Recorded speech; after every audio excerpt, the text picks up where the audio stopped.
নমস্কার, কেমন আছো সবাই? আশা করি সবাই ভালো আছো। আমরাও তোমাদের আশীর্বাদে, ঠাকুরের আশীর্বাদে ভালো আছি। মমিতা সিম্পল লাইফস্টাইলে তোমাদের অনেক অনেক স্বাগত, অনেক অনেক ভালোবাসা জানাচ্ছি। আজকে হচ্ছে রবিবারের সকাল, এখন বাজে মোটামুটি 10:30টার মতো। তো আমি ভাতটা নামিয়ে নিচ্ছি। আর রীতিশা গেছে আঁকা শিখতে, আঁকা ক্লাসে। তোর বাবা দিয়ে এসে আর আমাকে একটু সাহায্য করছে। তো আমি ভাতটা নামিয়ে নিচ্ছি। আর ছেলে একটু ঘ্যান ঘ্যান করছে, কারণ হচ্ছে আজকে মেঘলা মেঘলা ওয়েদার করে আছে। তো দুদিন থেকেই তো বৃষ্টি পড়ছিল, সেই জন্য ঠান্ডা ঠান্ডা ওয়েদার, তো একটু ঠান্ডা লেগে গেছে এই আর কি। তো সেই জন্য ঘ্যান ঘ্যান ঘ্যান ঘ্যান করছে। তো সেই জন্য ও একটু আমাকে সাহায্য করছে। তো আমি দেখো আজকে বড় হাঁড়িতে ভাত বসিয়ে দিয়েছি, কারণ হচ্ছে 2 বেলাকার চাল দিয়ে দিয়েছি।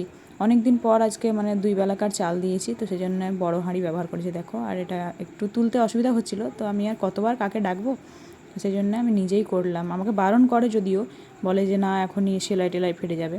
তো ও ওই যে পটল কাটছে, পটল আর আলু, চিংড়ি দিয়ে পটল আলুর তরকারি হবে। আর এই দেখো ছেলে আমার কোলেই আছে সকাল থেকে। তো একটু একটু কখনো শোয়াচ্ছি, কখনো আবার তুলে নিচ্ছি, কারণ ও শুয়ে থাকতে চাইছে না আজকে। তো দেখো একটু তোমাদেরকে দেখালাম। আর সোজা করে ফেলেছি, কারণ ও সোজা হয়েই থাকে। আর এদিকে ওর বাবা পটল চিংড়িটা করবে। আর চিংড়িগুলো হচ্ছে আমাদের পুকুরের, যেটা ওই গড়েটা আছে ছোটো পাড়া আমাদের বাড়ির পিছনে, ওইটা। তো অল্প একটু চিংড়ি, সেটা দিয়ে পটল দিয়ে হবে। আর দেখো সবজির খোসাগুলো, সবজি বলতে রসুন টসুন পেঁয়াজ টেঁয়াজ এখানে একটু ছাড়ানো হয়েছিল পটলটার জন্য। তো সেগুলো ছড়িয়ে ছিটিয়ে রেখে দিয়েছে বরমশাই। তো সেটা আমি গুটিয়ে নিচ্ছি, কারণ এইভাবে আমি দেখতে পারি না সবসময়, মানে পরিষ্কার করতে থাকি এগুলো।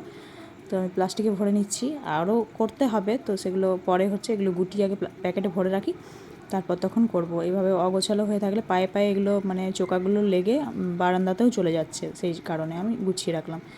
তো এদিকে মাংস হবে, চিকেন এনেছে বর। তো চিকেন হওয়ার জন্য আলুটা বানিয়ে নিচ্ছি। আর ও তো পটল চিংড়িটা বসিয়ে দিয়েছে। তো ছেলেকে একটু শোয়ালাম দোলনাতে, ঘুমিয়ে গেল আমার কোলে কাঁদতে কাঁদতে। তো সেই কারণে আমি আলুটা বানিয়ে নিচ্ছি। আর মশলার জন্য পেঁয়াজ আনতে হবে, তো পেঁয়াজ নেই, তাই বরমশাইকে বলছি যে পেঁয়াজটা নিয়ে এসো।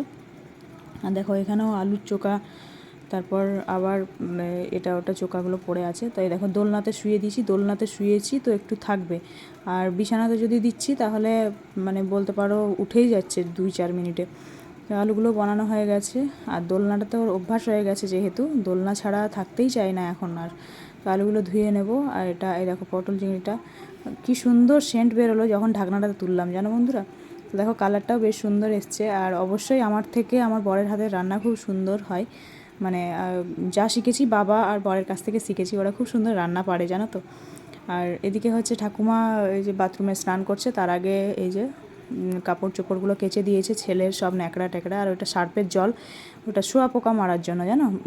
ওই মানে আমাদের বাড়ির পিছনে যে বাগানটা আছে, ওইটাতে শুঁয়াপোকা হয়েছে সজনের গাছে। তো আমাদের ঘরটাতেও ঢুকে যাচ্ছে, সেই জন্য মারবে। আর পেঁয়াজ নিয়ে এলো বরমশাই দোকান থেকে, তো পেঁয়াজগুলো বনিয়ে দিচ্ছি দেখো মাংসতে দেওয়ার জন্য। তো এই পেঁয়াজ কাটতে কাটতে মানে নাজেহাল অবস্থা হয়ে যায় আমার। তো তবুও কাটতে হয় মেয়েদেরকে শ্বশুরবাড়িতে, তাই না। তো এইভাবে মেয়েরা কত মানে শ্বশুরবাড়িতে চোখের জল ফেলো বলো তো। মানে কি বলবো, এইগুলোর কারণে বলতে পেঁয়াজের কারণে সবাই মানে কেঁদে কেঁদে অবস্থা খারাপ শ্বশুরবাড়িতে, তাই না বলো। তো সেইভাবে আমাকেও কাঁদতে হচ্ছে দেখো। আর প্রতিদিনই কাঁদতে হয় এইভাবে, পেঁয়াজ কাটতে বসে চোখের জল ফেলতে হয়, তাই না। তো দেখো আমার মানে আমি চোখ বন্ধ করে বেশিরভাগ কাটি, কী অবস্থা হয়ে যায় তার ঠিক নেই। আর আমাদের বাড়িতে জমিতে পেঁয়াজগুলো হয়েছিল, সেগুলো শেষের দিকে একদমই ছোট ছোট পড়ে আছে ওই ঝুড়িটার মধ্যে। তো আমি বললাম ওইগুলো কাটতে আমি একদম নাজেহাল অবস্থা হয়ে যাবে আরও বেশি। সেই জন্য বললাম যে একটু বড় সাইজ নিয়ে এসো পেঁয়াজগুলো, ওগুলো অন্য একদিন মানে কষ্ট মষ্ট করে, নষ্ট তো করবো না, তো মানে কেটে তখন এই তরকারিতে দেওয়া হবে। তো আজকে নিয়ে এসো, তাড়াহুড়ো আছে আর অনেকটা দেরিও হয়ে গেছে, আর রিতসাকে আনতে যাবে বলছে। তো সেই জন্য আর কি, ওর তো 11টা 15-20-তে ক্লাস শেষ হয়ে যাবে, আঁকা ক্লাস। তোকে আনতে যেতে হবে, আরও তাড়াহুড়ো করে যতটা পারছি এগিয়ে দিচ্ছি। ও বলছে আমি একটু করছি, তুমি একটু করো, এইভাবে হয়ে যাবে তাড়াতাড়ি হয়তো। তো দেখো আমি চোখ বন্ধ করে ফেলেছি, আর চোখে কন্টিনিউ জল পড়ে যাচ্ছে, খুবই কষ্ট হয় মানে এই পেঁয়াজ বানাতে। তো চলো, বানাতে তো হবেই, তরকারিতে ফোড়ন দিতে। এই দেখো আমি দেখিয়ে দিচ্ছি আমি তোমাদেরকে উকি মেরে একটু। দেখো কেঁদে কেঁদে অবস্থা খারাপ আমার, শ্বশুরবাড়িতে এত কাঁদতে হচ্ছে দেখো। তো তারপরে দেখো রীতিশাকে নিয়ে চলে এসেছে, আর রীতিশাকে স্নান করিয়ে দিলাম তাড়াতাড়ি ফটাস করে। আর এসেছি আমরা বাগানে। বাগানে জল চালিয়েছে বাইরের মোটরে, তো আমাদের এই চ্যানেলটা খুলে দিচ্ছে ট্যাঙ্কিতে জল ওঠার জন্য, রীতিশা খুলে দিচ্ছে। আর দেখো ওইখানে আমাদের সার্ফের জলটা ছেটাচ্ছে, সার্ফের জল, আর ওটাতে লবণ দিল 2-4 মুঠো দিয়ে ওখানে ওই দেওয়া হচ্ছে যে সজনের গাছটা, ওই সজনের গাছটাতে প্রচুর শুয়োপোকা। আর ওই যে এই ঘরটা আছে না, ঘরটাতে সব ঢুকে যাচ্ছে। তো ঘরটাতে আমাদের অনেক কিছু জিনিসপত্র রাখা আছে, এখন তালা মারা আছে, কিন্তু যখন ঢুকি তখন সব জিনিসপত্র বের করতে হয়, তখন গায়ে লেগে যাচ্ছে আর কি, সেই জন্য ও এগুলো মারার চেষ্টা করছে। তো এই ট্রিক্সটা খুব কাজে লাগে। সার্ফের জল যেগুলো কাপড় কাচা হয়েছে, সেই সার্ফের জলটা ভিজিয়েছে, সার্ফের জলের যে কাপড়গুলো, সেই সার্ফের জলটা রাখা ছিল, আর হচ্ছে লবণ দিয়েছে তার সাথে, তো ওটাই ছেটাচ্ছে। আর এইদিকে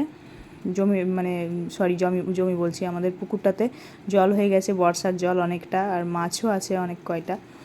তো দেখো তালা মারা আছে এই ঘরটাতে, আর অনেক কিছু জিনিসপত্র আছে এই ঘরটার মধ্যে। আর এদিকে রীতিশার খিদে পেয়ে গেছে, তো চিকেনটা এখনও হয়নি, তো সেই জন্য ওর পটল চিংড়িটাও খুব ভালো লাগে, চিংড়িটা খেতে পছন্দ করে। অবশ্যই কুচো চিংড়ি, বড় চিংড়ি হলে খেতে চায় না, ঘেন্না লাগে ওর, তো খুব ভালো পছন্দ করে। তো ওটা দিয়েই খেলেও ভাত, পরে এমনি চিকেন খাবে। তো চিকেনটায় ফোড়ন দেওয়ার জন্য এই দেখো গোটা গরম মশলা একটু থেতো করে নিচ্ছি, তো আর শিলপাটা নামালাম না, এখানটা পরিষ্কার করে নিলাম, আগে ভেজা কাপড় দিয়ে মুছে নিয়েছি, নোংরাতেই নয় অবশ্য। তো এই বক্সটার উপরে একটু হালকা বেটে নিচ্ছি, তো এটা ফোড়ন দেবে, তারপর পেঁয়াজগুলো দেবে, তো নিয়ে চলে যাচ্ছে। আর অনেকটাই দেরি হয়ে গেছে আর রান্না করতে আজকে, বুঝতেই পারছো, মোটামুটি 1:30-1:45 বেজে গেছে। তারপর আমি গুঁড়ো করছি হচ্ছে কালো জিরে, গোলমরিচ। তো গোলমরিচটা গুঁড়ো করা হয়ে গেল, তো এই করে হাতে তুলে নিয়ে চলে যাব, এটাও মাংসর মধ্যে দেওয়া হবে। তো চলো আমিও একটু করব ভাবছি মাংসটা। তো দেখো এই যে গোটা গরম মশলা ফোড়নে দিয়ে দিয়েছিলাম, তারপর হচ্ছে পেঁয়াজটা দিয়ে দিয়েছি, আর তোমাদেরকে দেখানো হয়নি আগে, আলুটা আর চিকেনটা ফ্রাই করে রেখেছি, আর ওটা হচ্ছে জানো তো খাসির চর্বি। তো ওই দোকানেই খাসির চর্বি একটু আলাদা করে নিয়ে চলে এসেছিলো জানো, তো মাংসর মধ্যেই দিয়ে দেবো, তো ওই স্বাদটা চলে আসে, একটু হালকা একটু স্বাদটা আসে, অতটা বলবো না। তো দেখো ও একটু নাড়াচাড়া করছে, আমিও নাড়াচাড়া করছি। তো লবণ, মিষ্টি, হলুদ সব কিছু, গরম মশলা ফোড়নে দিয়েছিলাম, তারপর কাশ্মীরি লঙ্কার গুঁড়ো এইসব দিয়ে দিয়েছি, সস দিয়ে দিলাম একটু, আর টমেটো আছে কিন্তু টমেটো দেবো না, যে সস দিয়ে করব, সয়া সস, টমেটো সস এগুলো দেখছো দিয়ে দিচ্ছি। এগুলো নেড়ে চেড়ে কষিয়ে ভালো করে, তারপর ফ্রাই করে রাখা মাংসটা, আলুটা সবই দিয়ে দেবো, আগে মাংসগুলো দিই।